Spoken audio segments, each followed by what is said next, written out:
جب میں ایک بہت کیس لڑا تھا جو کہ انگلینڈ میں سب سے اہم کیس تھا، یعنی 3 ہفتے کے لیے برطانیہ کی ساری اخباروں کی وہ ہیڈ لائنز تھا، اور وہ کیس کی جو پروسیڈنگز تھی وہ شام کو ہر ٹیلی ویژن چینل کی ہیڈ لائنز تھی. بڑا امپورٹنٹ، انگلینڈ کا سب سے بڑا کھلاڑی تھا اس وقت، اور میرے پر انہوں نے کیس کیا ہوا تھا. وہ انگلینڈ کا ہیرو تھا، اور جوری تھی، 12 لوگوں کے جوری بیٹھتی ہے، جج ہوتا ہے، پھر جوری ہوتی ہے جو کہ عام شہری ہوتے ہیں. تو میرے اپنے وکیل نے کہا کہ تمہارا کوئی چانس نہیں ہے جیتنے کا، کیونکہ ساری انگریز جوری ہے اور وہ انگلینڈ کا ہیرو ہے اور تم پاکستانی ہو، اور تمہیں پتہ ہے ہمارے لوگوں کے اندر تعصب بھی ہوتا ہے. تو کہتا تمہاری جیتنے کی کوئی چانس نہیں، بلکہ اس نے مجھے کوشش کی کہ تم کیس نہ ہی پیسے باہر آؤٹ آف کورٹ سیٹلمنٹ کر لو. لیکن میں نے کہا میں حق پہ کھڑا ہوں، میں لڑوں گا کیس.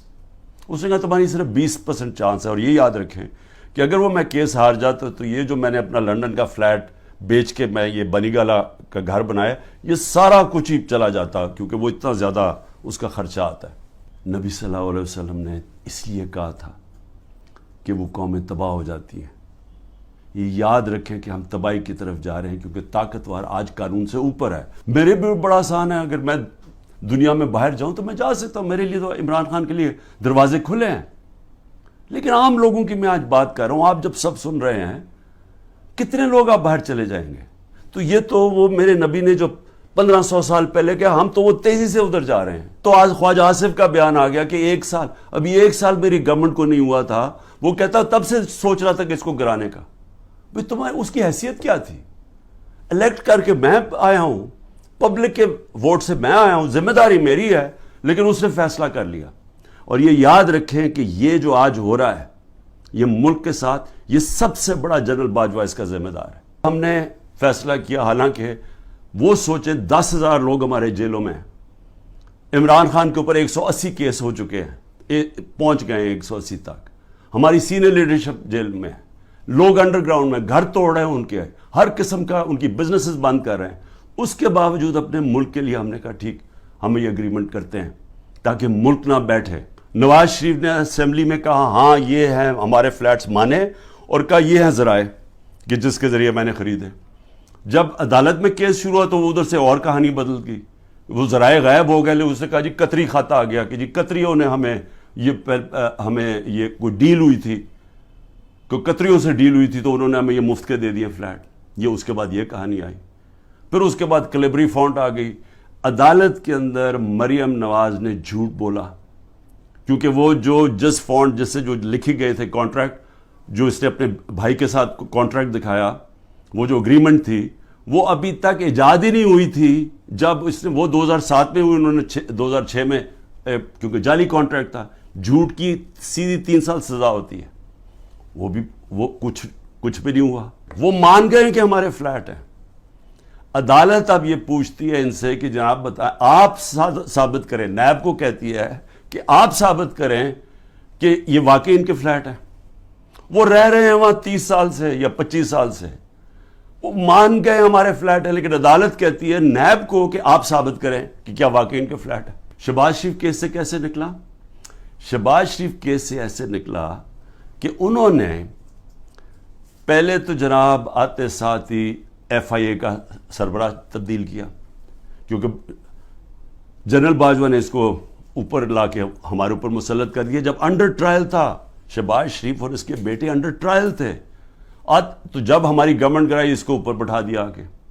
اس نے آ کے آتے ساتھ ہی FIA کا ہیڈ چینج کیا.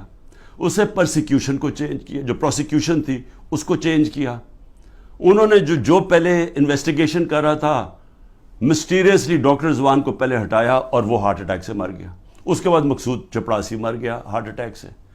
ارشد شریف جس نے بڑی ڈیٹیلڈ اس کیس کے اندر کام کیا ہوا تھا، اس کے بعد تھوڑی دیر کے بعد اس کا قتل ہو جاتا ہے.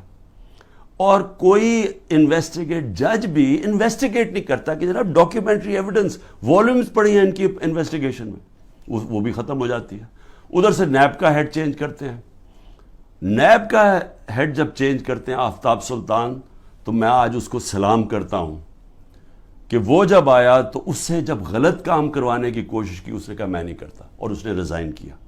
پھر ایک اور آدمی کو لے کے آئے جو موجودہ آدمی ہے، اور وہ سارے کیسز ان کے ختم، نیب بھی کے کیسز ختم، شہباز 8 ارب کے، اور یہ بھی کیس ختم, یہ جو 16 ارب روپے کے یہ جو ایف آئی اے کے کیس, اب وہ بھی ختم ہو کیونکہ اپنے لوگوں پر بٹھا دیے. ہمارے 3.5 نیب کے سال میں 480 ارب روپیہ پاکستان نے نیب نے ریکور کیا چوری کا, کرپشن کا, 480 ارب روپیہ. اس سے پہلے سارے دور میں نیب نے 280 روپیہ ریکور کیا تھا. آج مجھے بتائیں کہ نیب سے کتنا پیسہ انہوں نے نیب نے کتنا پیسہ ریکور کیا. 1100 ارب روپیہ ریکور کرنا تھا, آج وہ کوئی پیسہ ریکور نہیں ہو رہا. اب نیب کا کام ہے کہ عمران خان کے اوپر کرو, یا جو ہمارے جو بھی اب مخالف ہیں ان سے پارٹی چھڑوانے کے لیے یا ان کو ڈرانے کے لیے. اب نیب کا صرف یہ کام رہ گیا. آصف زرداری کی کیس تھی, اس کی اس نے سر محل خریدا ہوا تھا, وہ انہوں نے جا کے پورا کیس کر کے جب وہ بیکا سر محل, پیسہ پاکستان آنا تھا, این آر او دے دیا, وہ پیسہ اپنے پاس رکھ لیا. $60 ملین سوئٹزرلینڈ میں پڑے ہوئے تھے, وہ پاکستان نے کیس کیا وہاں, وہ پیسہ پاکستان آنے لگا تھا, این آر او دیا, وہ واپس چلے گئے. ملک ریاض کو صرف میں نے اس لیے کہا کہ آپ یہ کر دیں پروجیکٹ, کیونکہ ملک ریاض کی سپیڈ ہے, سب سے بڑا بلڈر ہے پاکستان میں. جو ملک ریاض نے 3 سال میں کام کیا ہے ہمارا یہ القادر میں, وہ ہمیں 14 سال 15 سال لگے نمل یونیورسٹی میں. یعنی اتنا کنسٹرکشن کا کام ہمیں 15 سال جو لگا وہ اس نے 3 سال میں کر دیا, کیونکہ وہ سب سے بڑا بلڈر ہے. میرا تو یہ مقصد تھا. ملک ریاض نے کہا میں یہ خود ہی اسپانسر کرتا ہوں. اگر آج آپ یہ سمجھتے ہیں کہ جی کوئی اس میں غلط ہوا ہے, اس کو گورنمنٹ کے پاس آنا چاہیے, سپریم کورٹ کو آپ لکھیں کہ جی غلط آ گیا, اس کو پیسے کو وہاں کریں, اور اگر وہ ملک ریاض آبجیکٹ کرتا ہے, ہم جا کے انگلینڈ میں کیس کریں گے, ہم جا کے وہ ثابت کریں گے, ہمیں ثابت کرنا پڑے گا. یاد رکھیں ہمارے اوپر ہے پھر گورنمنٹ پہ کہ ثابت کریں کہ جناب یہ پیسہ منی لانڈرنگ کا تھا. اب یہ جو بھی وکیل جانتے ہیں ان کو پتہ ہے کہ وہاں ثابت کرنا آسان نہیں ہے. بہرحال ابھی کر سکتے ہیں, تو اس میں عمران خان کا کیا فائدہ ہوا؟ پیسے پڑے ہیں سپریم کورٹ میں, دوسری طرف وہ القادر کھڑی ہوئی ہے, وہ ایک ٹرسٹ چل رہا ہے. ٹرسٹ ڈیڈ کے اندر لکھا ہوا ہے کہ کوئی بھی ٹرسٹی, یا عمران خان اور بشرا بیگم کو اس لیے بنایا کیونکہ ان کو سیرت نبی میں انٹرسٹ ہے. جب آپ ٹرسٹ بناتے ہیں لوگوں کو ان کو لے کے آتے ہیں جو کہ اپنا ٹائم دے سکیں, کیونکہ اس میں کوئی تنخواہ تو ملتی نہیں ہے, اس میں کوئی ٹی اے ڈی اے نہیں ملتا. میرے پہ الزام یہ ہے کہ جناب وہ جو گفٹ, جو میں نے چیزیں جو آئیں, اور اچھا میری پراپرٹی ہو جائے, میں جو مرضی اسے کروں, میں اسے بیچوں, گفٹ دوں, کہ یہ میری پراپرٹی ہے. کبھی آج تک 70 سال میں کسی سے پوچھا ہے کہ جو آپ کو گفٹ ملی آپ نے اسے کیا کیا؟ کبھی کسی سے پوچھا آج تک؟ تو ان کو ایک چیز, جی عمران خان نے گفٹ وہ سستی لی توشہ خانہ سے, بھئی وہ کیبنٹ سیکٹری بھی اویلیبل ہے, وہ ایف بی آر کے لوگ بھی اویلیبل ہیں, وہ اپریزر بھی اویلیبل ہے. آپ ان کو بلا کے پوچھیں کہ کیا عمران خان نے آپ کو کسی کو کہا تھا کہ گفٹ سستی دے؟ میں چیلنج کرتا ہوں, مجھے کوئی ایک آدمی ملٹری سیکٹری کے تھرو گیا, کوئی مجھے بتائے کہ کیا میں نے کبھی کسی کو کہا ہے کہ مجھے کم قیمت پہ دو. اگر کسی کو پکڑنا ہے توشہ خانہ کیس میں, تو اس میں مریم نواز پکڑی جاتی ہے, نواز شریف پکڑا جاتا ہے, اور آصف زرداری, کیونکہ انہوں نے وہاں سے مہنگی گاڑیاں توشہ خانہ میں سے انہوں نے وہ گاڑیاں خریدی اور سستے قیمت پہ وہ خرید سکتے ہی نہیں تھے, کیونکہ توشہ خانہ میں گاڑی آپ نہیں لے سکتے. مجھے بھی گاڑی ایک ملی تھی, آپ گاڑی قانون کے مطابق نہیں لے سکتے. ان تینوں نے بھی گاڑی, اس نے زرداری نے 3 گاڑیاں نکالی, نواز شریف نے ایک مہنگی گاڑی پہلے 9 سال چلائی, اور اس کے بعد جا کے جب یہ یوسف رضا ہے تب اس نے ڈکلیئر کی اور اس کی پھر ایک قیمت ادا کی. اور مریم نواز نے ڈکلیئر ہی نہیں کی توشہ خانہ میں ایک گاڑی جو کہ ابو دھابی سے رائل فیملی سے ملی, اور وہ اس نے جا کے پھر آگے بیچ دی. میرے پر ایک کیس ہے جی کہ میری بہن کو میں نے انفلوئنس کر کے ایک 6 ارب کی زمین دلوا دی صرف 6 کروڑ میں, اور 6 ارب کی اس لیے کیونکہ وہاں کوئی نہر لگنی تھی تو اس سے اس کی قیمت اوپر چلی جانی تھی. اور میں نے زبردستی لوگوں سے کہا کہ کیونکہ میں پرائم منسٹر تھا, میں نے زبردستی کہا کہ وہ کسانوں سے اسے زمین دلوا دی. اب یہ اتنے ڈفرز ہیں, ان کو یہی نہیں پتا کہ جو میری بہن نے پیسے دیے وہ چیک سے دیے ہوئے پیسے. چیک 25 اپریل کو 2022 کو ایک چیک دیا گیا ہے, اور 2 جون 2022 کو دوسرا چیک دیا گیا ہے. عمران خان 9 اپریل کو پرائم منسٹر ہٹ چکا تھا، تو میں نے کیسے انفلوئنس کیا وہ کسانوں کو؟ اگر یہ ہے میرے اوپر کرپشن کے کیسز، باقاعدہ ڈیمونسٹریشن ہوتی ہے اس وکیل کے خلاف کہ اس نے ہمارا قتل کروایا ہے، عدالت کو وہی وکیل جا کے کہتا ہے کہ میرے کیسز سے بھی میں نہ لگاؤ، یہاں لگاؤ کیونکہ ہماری دشمنیاں ہیں، اس کا قتل میرے پہ ڈال کے اور ایف آئی آر کٹ جاتی ہے 302 کی، اور کہتے ہیں جی آپ کوٹا جا کے اپیئر کریں۔ اور پھر اس سے پہلے ضلع شاہ کا جب 8 مارچ کو قتل ہوتا ہے پولیس کسٹڈی میں، میرے اوپر پھر قتل کا کیس ڈال دیتے ہیں، میں گھر میں بیٹھا ہوا ہوں، مجھے پتہ ہی نہیں کیا ہو رہا، کیونکہ یہاں ٹیئر گیسنگ چل رہی تھی اس دن، کیونکہ ہم اپنی ریلی نکالنے لگے، پتہ چلا جناب ایک دم 144 پولیس نے لگا کے تو ریلی روک دی ہے، تو میں اندر بیٹھا ہوں، میرے اوپر 302 کا قتل کا کیس ہو جاتا ہے۔ 3 دن کے بعد جب ضلع شاہ کا پوسٹ مارٹم ہوتا ہے اور پتہ چلتا ہے کہ 26 جگہ اس کے اوپر تشدد کر کے اس کو قتل کیا، اب اس کے بعد پولیس پھنس جاتی ہے، پھر کیا کرتی ہے؟ نہیں جی وہ ایکسیڈنٹ ہوا ہے، اور ایکسیڈنٹ میں بھی پھر مجھے بات ہے کہ جی میں نے کوئی انفارمیشن نہیں دی، ایک اور ایف آئی آر کٹ جاتی ہے۔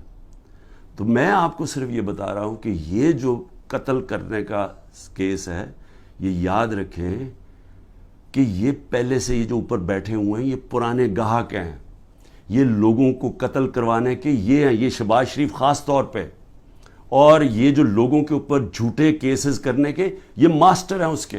گارڈین کے اندر ایک آرٹیکل چھپتا ہے، یہ جب 97 سے 99 تک تھا شہباز شریف، آرٹیکل کیا ہے اس میں؟ کہتا ہے 850 ایکسٹرا جوڈیشل کلنگ پولیس مقابلے میں لوگوں کو مروایا جاتا ہے جب شہباز شریف چیف منسٹر تھا، اور اس کے اندر وہ ایمنسٹی انٹرنیشنل کنفرم کرتے ہیں کہ یہ بالکل ٹھیک ہے کہ پولیس انکاؤنٹر کے ذریعے شہباز شریف نے اس کے دور میں لوگ مروائے گئے۔ شہباز شریف نے ایک اور میرے اوپر الزام لگا دیا کہ میں آرمی چیف کو اب قتل کروانا چاہتا ہوں، کہ میں پلان کر رہا ہوں آرمی چیف کو قتل کروانے کے لیے۔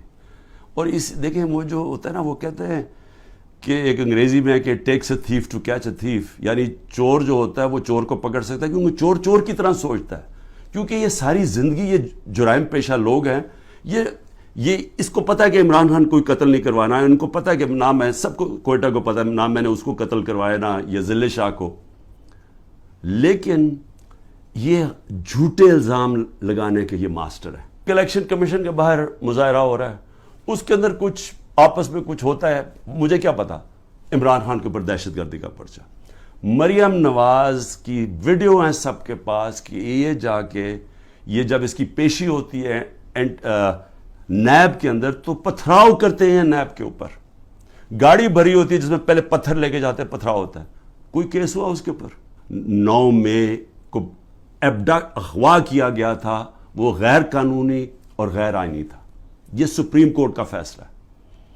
اب مظلوم میں ہوں، مجھے اٹھایا جا رہا ہے ایک دہشت گرد، ایک مجرم کی طرح، وہاں سے ڈنڈے مار کے، رینجرز نہیں کمانڈوز تھے، کیونکہ جو میرے 4-5 کمانڈوز تھے ان کو وہ تو ایک دم پہچان گئے کمانڈوز تھے، کمانڈو ایکشن میں جو مجھے وہاں سے اٹھایا گیا۔ میں سوال یہ پوچھتا ہوں کہ کس پاکستان کے پولیٹیکل لیڈر کو اس طرح کی اس کو ذلیل کیا گیا؟ بس جناب فوج کے خلاف کچھ ہو گیا، شہداء کے خلاف کچھ ہو گیا، اس کو اس مد میں ڈال کے کہ وہ بات نہیں کرتا کہ وہاں گولیاں چلائی گئی، نہتے لوگوں کو مارا گیا۔ میں تو جب چیف جسٹس کے وہاں سامنے ہوا، انہوں نے بتایا کہ جی میں نے کہا میں سخت مذمت کرتا ہوں، 27 سال سے میں نے لوگوں کو کہا ہوا ہے کہ قانون کے بیچ میں رہ کے ہم نے ہمیشہ، اور رہے ہیں قانون کے بیچ میں، ہمیشہ احتجاج ہم نے قانون کے بیچ میں کیا۔ ہم نے جب 126 دن کا دھرنا دیا، مجھے بتائیں پاکستان کی تاریخ کا سب سے بڑا وہ ہمارا پروٹیسٹ تھا، کیا ہوا؟ کیا لڑائی؟ کوئی لڑائی ہوئی؟ کوئی لوگوں کو مارا داڑا؟ ساری دنیا آتی تھی، پروٹیسٹ کر کے چلی جاتی تھی۔ میں چیلنج کرتا ہوں کہ یہ جو ہوا ہے کور کمانڈر کا گھر، اس کے اوپر صحیح انویسٹیگیشن ہو، آپ کو پتہ چلے گا کہ پیچھے کتنی بڑی سازش ہوئی ہے، جو لوگوں کو جیلوں میں ڈالا، جو کر رہے ہیں لوگوں سے، یعنی میں کبھی نہیں سمجھتا تھا کہ یہ ملک اتنا نیچے چلا جائے گا، کہ ہماری اخلاقیات اتنی گر جائیں گی۔ نبی صلی اللہ علیہ وسلم جب جنگ بھی جانے سے پہلے کہتے تھے، نہ تم نے عورتوں کو مخالف دشمنوں کی، نہ عورتوں کو، نہ بچوں کو، نہ بوڑھوں کو، نہ درخت کاٹتے ہیں. یعنی اتنا دشمنوں کے خلاف تھا. جو ہمارے ساتھ ہو رہا ہے، اور نہ عورتیں دیکھتے ہیں، نہ بچے دیکھتے ہیں، نہ ان کی بزنسز دیکھتے ہیں. جس طرح کا ان کے رشتہ دار، ان کے جاننے والے سب کے اوپر پہنچ جاتے ہیں. یعنی ایسی کبھی میں نے اس طرح کا ظلم نہیں دیکھا جو ہمارے خلاف اس وقت ہو رہا ہے. اور آڑ کس کی لے رہے ہیں؟ جناب بہت بڑا ظلم کر دیا ہم نے 9 مئی کو.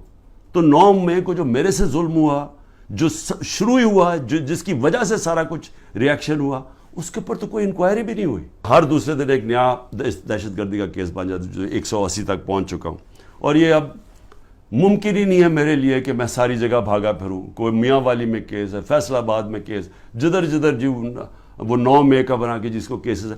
تو کوشش کر رہا ہوں، ملک سے تو نہیں بھاگوں گا. ہو سکے گا کہ ایک وقت ایسا آئے گا کہ میں یہ نہیں کر سکوں، جیل میں ڈال دیں گے. ڈال دے، تیار ہوں میں جیل کے لیے. 14 مئی کو جب ہم دیکھ رہے ہیں کہ یہ الیکشن نہیں کرنے جا رہے، تو ہم 6 مئی کو اپنی آئین کے لیے، کیونکہ آئینی طور پہ ان کو الیکشن کروانا چاہیے تھا 14 مئی کو. جب آئینی طور پہ الیکشن نہیں کر رہے تو ہمیں کیا پتہ چلتا ہے کہ جی ایک دم اسلام آباد میں ہم ریلیز نکال رہے ہیں. سارے ملک میں ریلیز نکل رہی ہیں. اسلام آباد میں ریلی نکلتی ہے 144 عمران خان کے اوپر، یہاں کیس ہو جاتا ہے. سارے پاکستان میں ریلیز نکل رہی ہیں، لیکن اسلام آباد میں جی کیونکہ 144 لگا دیا تھا، وہ 144 لگتا ہی صرف ہمارے لیے. مولانا فضل الرحمان نے ریڈ زون میں جا کے 144 کے دوران سپریم کورٹ کے باہر پورا گالیاں نکالی چیف جسٹس کو، عدالتوں کو گالیاں نکالی سپریم کورٹ کے چیف جسٹس کو کھڑے ہو کے. اور ان ساروں نے تقریریں کی ریڈ زون کے اندر. اس کے لیے 144 نہیں تھا، اس کو بلکہ فیسیلیٹیٹ کر رہی ہے حکومت جا کے وہ ریلی نکالنے کے لیے. یہ جو ہو رہا ہے نا، یہ عمران خان بنے پرائم منسٹر، الیکشن جیتے نہ جیتے، جیل میں جائے، لیکن مسئلہ تو پاکستان کا اس وقت. تو میں آپ کے لیے اب کہہ رہا ہوں، یہ جو ہو رہا ہے نا، یہ صرف اور صرف ملک کی اب تباہی ہے. اب یہ جو پلان بن رہا ہے کہ عمران خان کو جیل میں ڈال کے ان کو واپس لے کے آنا، چلیں عمران خان جیل میں بھی چلا جاتا ہے، یہ واپس بھی آ جاتے ہیں، لیکن ملک کا کیا بنتا ہے؟ میں یہ سوال پوچھ رہا ہوں کہ ملک کا جو حالات ہیں، یہ جو جنرل باجوہ نے یہ انجینئرنگ کر کے ان کو اوپر بٹھایا ہے، کیا ملک بچ جائے گا ایسے؟ ہمارا جو آخری سال تھا، 8.7 ارب ڈالر کا ہمارا ڈالر انکم میں اضافہ ہوا تھا، ایکسپورٹس میں اور ریمیٹنسز میں 8.7 ارب ڈالر کا اضافہ ہوا تھا. اس سال جب سے یہ جنرل باجوہ کے یہ تحفے آئے ہیں، انہوں نے ایک سال کے اندر 8.5 ارب ڈالر کی کمی کی ہے ریمیٹنسز اور ایکسپورٹس میں. جو لوگ یہ سارے لگے ہوئے ہیں، نیب میں بیٹھے ہیں، ایف آئی اے میں بیٹھے ہیں، پولیس میں بیٹھے ہیں، جو تنخواہ دار لوگ ہیں، میں ساروں کو آج کہہ رہا ہوں کہ دیکھیں آپ اللہ کو جواب دیں. آپ یہ جو چیزیں کر رہے ہیں، آپ اپنے ملک کی تباہی کے راستے پہ ملک کو لے کے جا رہے ہیں، اور آپ اپنی آخرت بھی تباہ کر رہے ہیں. آپ کو کوئی ضرورت نہیں ہے، جب رزق اللہ نے کہا میرے ہاتھ میں ہے، آپ کو غلط کام کرنا اور گناہ کرنا کی یہ نہ کہنا اوپر والے کو کہیں گے کہ نہیں جی میں تو کیا کرتا، مجھے اوپر سے غلط آرڈر آیا ہے. آپ کا رائٹ ہے کہ غلط آرڈرز آپ نہ مانیں. یہ آپ کو قانون اجازت دیتا ہے.